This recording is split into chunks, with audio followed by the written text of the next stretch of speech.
Welcome back to another video. My name is Abby, and today we're talking about intent versus desire and how the difference can change your life. Now, if you're interested in more videos like this one, all you gotta do is hit that subscribe button and it'll let you know when I release new videos. And a great way to support this channel and let me know you like this content is simply by clicking that like button. It really helps to spread this information.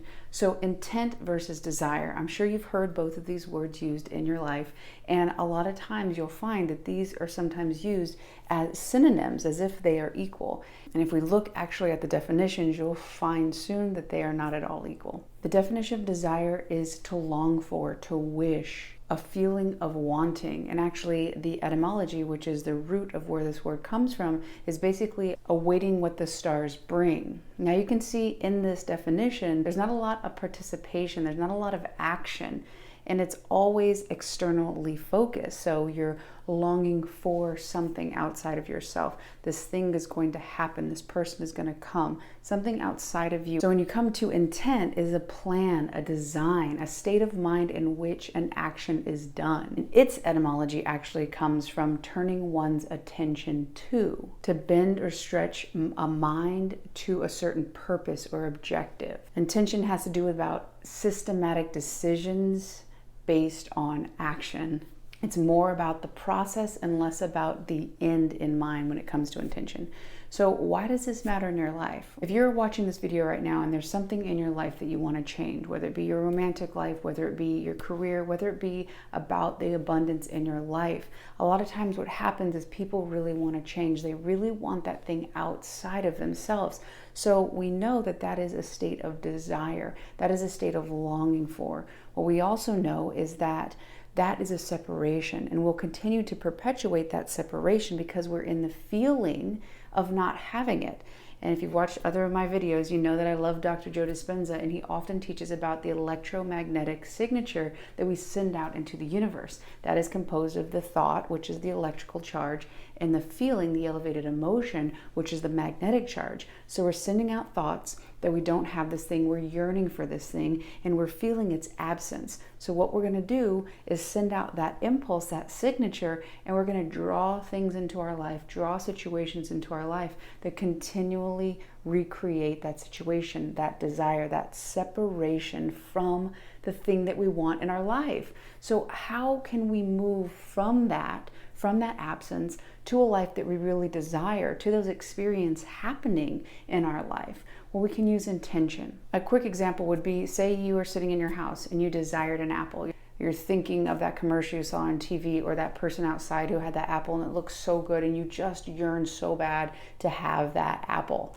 A desire is you're just going to sit there all day and you're just going to wish that the heavens, something outside of you is going to bring this thing and it's going to happen to you. It's going to come from outside and it's going to happen inside. And it's going to cause a change that way. Again, we know if you've watched other of my videos, that's a Newtonian way of thinking. Waiting for something outside of you to change so that you feel different inside. And that's not the way it works. We know that the universe, that your life right now is a gigantic mirror. It is reflecting, it is echoing back what the origin, which is you, what you are sending out. So if you want to see a change on the external world, you have to start with yourself. So what intention would look like here is you say, okay, well, I'm going to go to X store, grocery store A, and I'm gonna go and I know that the apples are here and I'm gonna get in my car, I'm gonna drive down there and then I'm gonna get an apple. And stuff might happen along the way. Maybe the road's closed. Maybe you go to your car and you have a flat tire. And then you have to change your intention that you're going to now walk to the store to get the apple. So that's what happens in our life. We have a plan, a systematic way we're gonna make decisions. We go out, we have a desire, we have that root of something. Okay, well now I'm going to have a set of decisions, a set of actions that I'm going to take, and I'm going to live in intention. I'm going to live in the journey, in the route, going towards that thing, but knowing the thing is only a representation. Knowing that that career, knowing that that relationship You're wanting a feeling from that. And you have to understand that the only thing keeping you from the feeling that you're going to get when you have your $100,000 job, or you have the job where you can live anywhere and you can travel everywhere, and you've got your dream job, or you find the person that you fall in love with and you create that secure relationship. We're going to have a feeling of security or safety or fulfillment or true love. Whatever it is, you're looking for that feeling, and by feeling it now and living in intention, having the path to now go out and live in it, being in that state now, connecting to it in a series of micro actions, you start to create that world that you're in it now, as opposed to, I'm just going to stay at home and I'm really wishing I had that apple. I'm really wishing that something would happen, that the heavens would open. Literally, go look up the etymology of desire, and that is one of its original things, that the heavens would bring down. And really, a lot of the spiritual teachers talk about how heaven is on earth, and that is your state of being. So what makes this so powerful that it can change your life is look at the things right now that you care about. Look at the things that you want to happen in your life, that you want to have a change in, and ask yourself, are you in a state of desire? Are you in a state of intention? Are you living in intention? Do you have a plan? Even if it's not the best plan, that first action, that first step towards is a declaration to the universe. It's a declaration and a conversation, as the poet David White says, where you start that conversation with the world. You start that conversation with the quantum field.